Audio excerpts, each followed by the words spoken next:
Darryl speaking. Hello, hello. Hello there. Can you this is Darryl Nyznyk, yes. Oh, very good. Hi. Hi. This is Hubert O'Hearn calling you. I'm sorry you broke up on me? I'm sorry?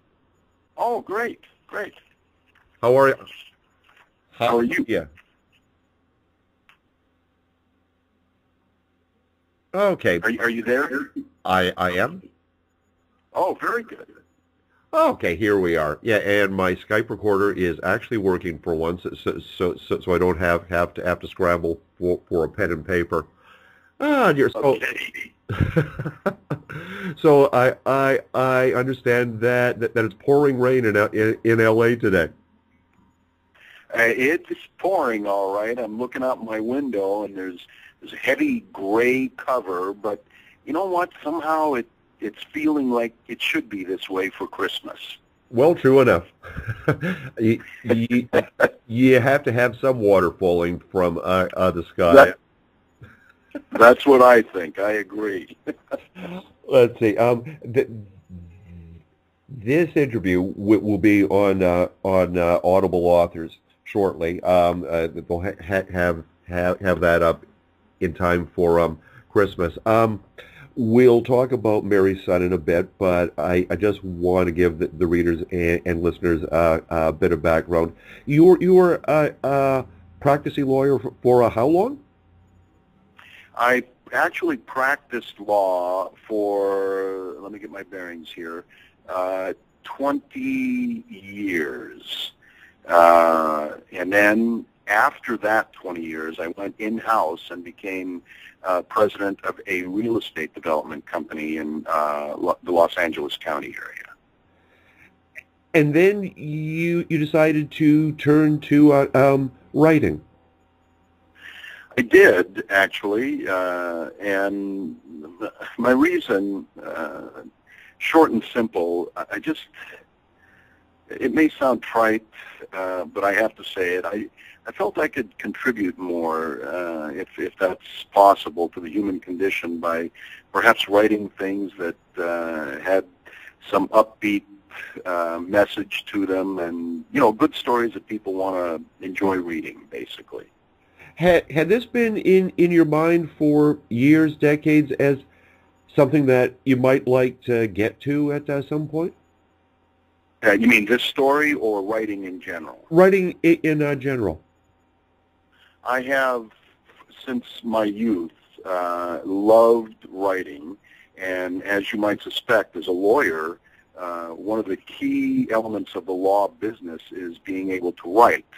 That's a technical type writing, but I've always loved the process and loved even more the process of creative writing. So yes, it's been in my consciousness for, I'm saying, my whole life.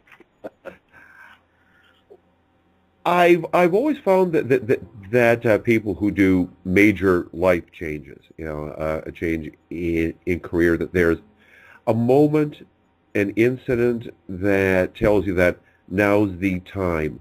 Was there anything like that with you? Yes, it evolved, actually, but there was the ultimate defining moment was in the company that I was in, that I was running. The owner wanted to take over again, if you will, the management, and so the issue for me was, do I try and stay in this situation? Do I open a law practice again? Or do I really take a shot at the thing that I dream about and live for, and that, the creative process?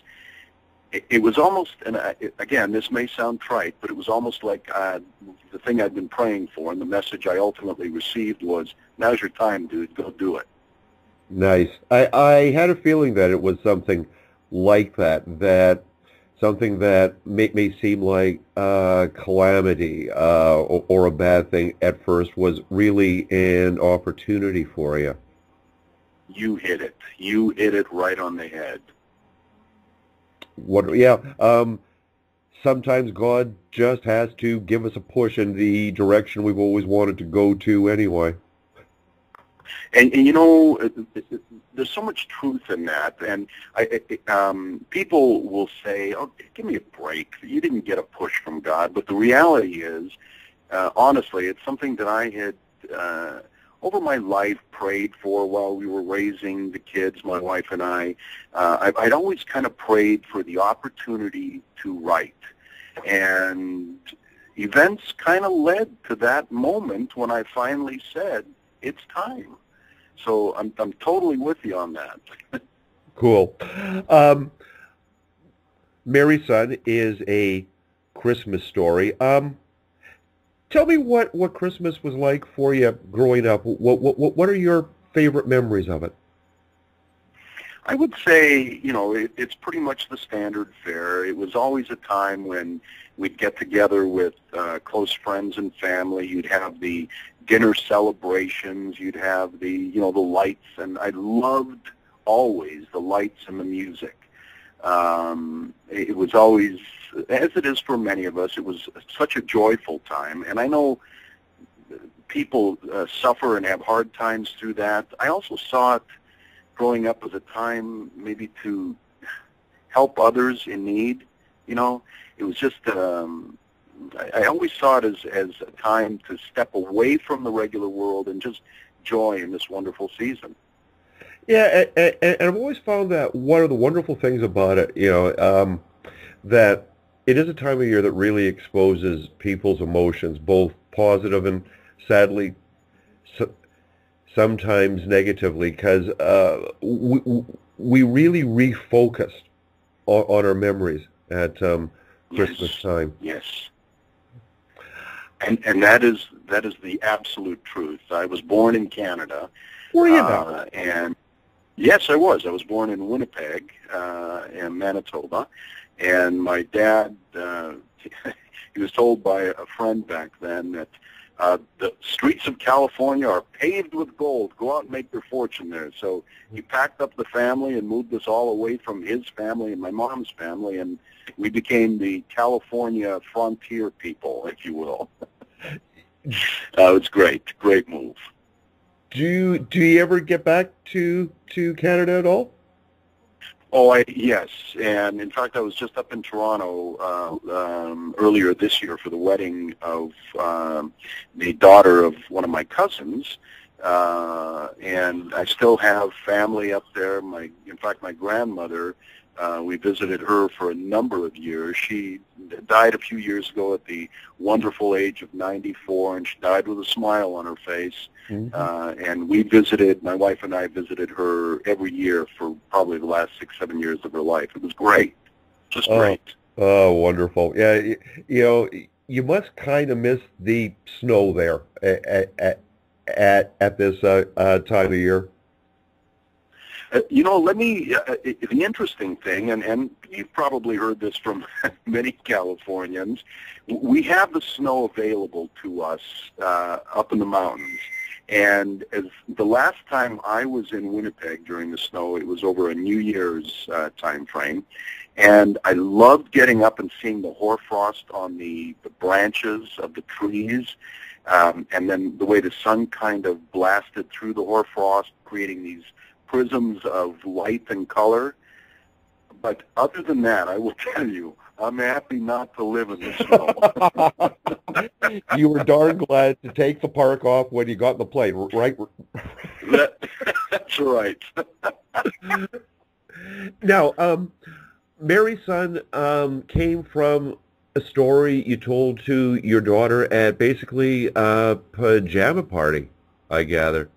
Exactly. Well, what happened, it was we had started out during the day, my wife and I, hauling these 9, 7, and 8-year-old girls around town to movie and cake out and dinner out and all this kind of stuff. And by the time we got them home, they were still bouncing off the walls. And my wife looked at me and said, "Darryl, help me." So I said, "You guys want to hear a Christmas story?" And they all jumped up and down, as they are wont to do. And I told them this story. So Dad tells a story and puts the kids to sleep, huh? That's what my wife would have liked to have happened, but shockingly, and one of the reasons that I stayed with the story, they were riveted. They actually had questions for me, and you could see, when you're speaking to a young child, you can see the eyes grow wide, and you can see the passion and excitement in them. And the next day, when some of the parents called, they were saying, "Darryl, what did you do? My daughter is talking about the story you told."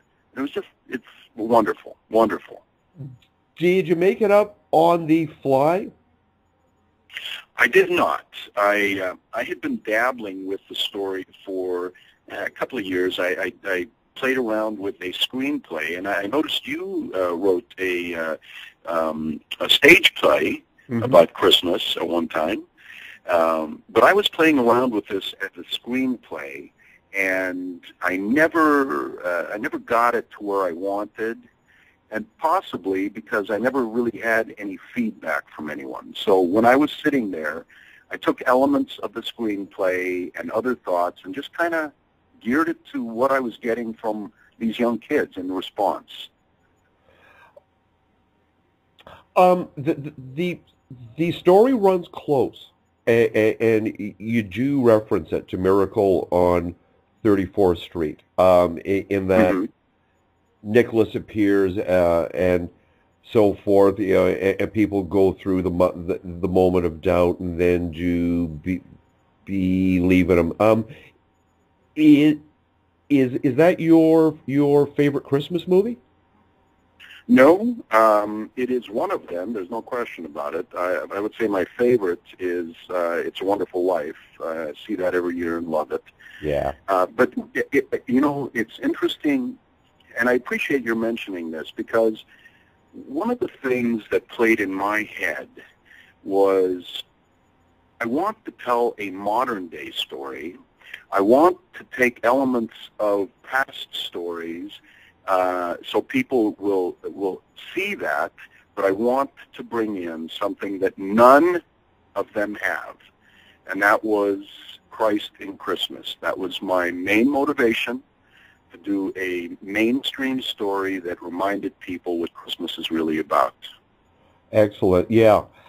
And you truly did accomplish that. This is a question that the instant response, because we are trained to want to be humble people, so the instant response is undoubtedly going to be no. But I'm quite serious. Did you set out to write a Christmas classic? A Christmas project? Classic. Oh, no.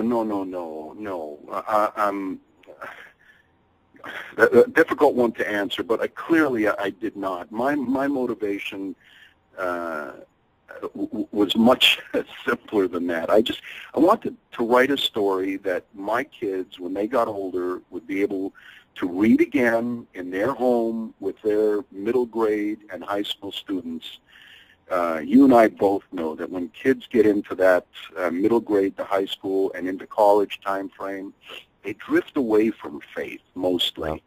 And all I want is for them to have a book that they come to every year because, you know what? My mom and dad read this to me at Christmas, and I remember it, and I'm going to read it right now. And it just reminds them. That's why I wrote it.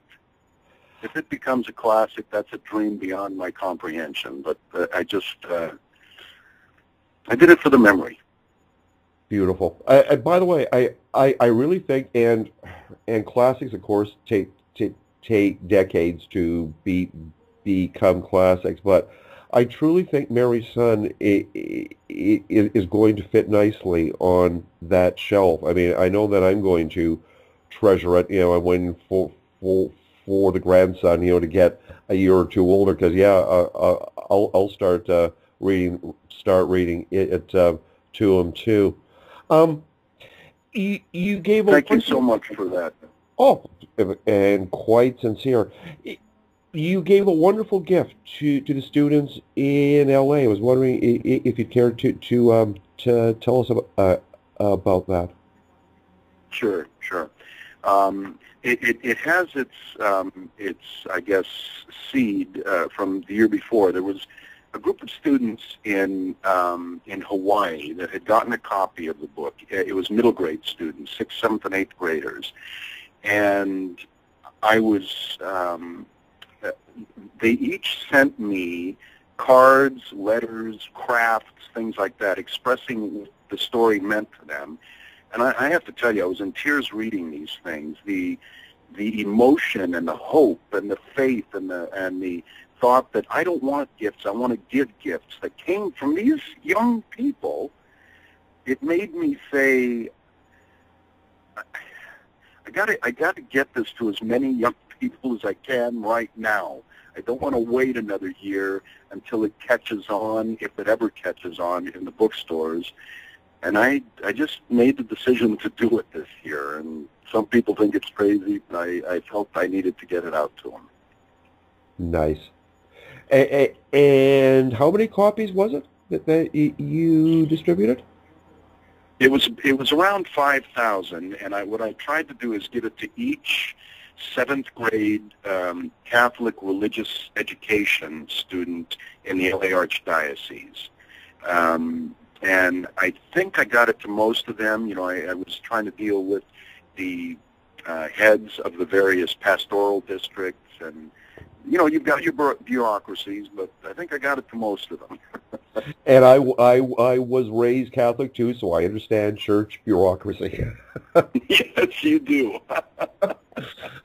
Oh dear. Let me see. I always give space and time at the end of an interview for the author to say whatever the heck he or she wants. Anything you'd like to say to the readers and listeners about Christmas, what you wish for them, anything about anything, the next couple of minutes are yours, Darryl. Thank you. I do. My main thing is, in order for our society, and it's more than just the United States, it's a world society, to really come back and be at peace ultimately, is to have this spiritual foundation, I believe. And the way we get that is not beating people over the head with it, not marching through the streets with signs and guns, but rather doing what those who have taken Christ out of our society have done. Do it subtly. Do it with books like Mary's Son, where they remember. And if we do that, I think our world will be better. And my last point is Merry Christmas to everybody. I wish you all the best. God bless you, and thank you so much for doing this interview. And may you and yours have a very merry and loving Christmas. And same to you, my friend. And I sincerely appreciate the review you did. It was extremely literate and very heartrending. So thank you very much for that. Thank you, Darryl. Bye-bye now. Merry Christmas. Merry Christmas.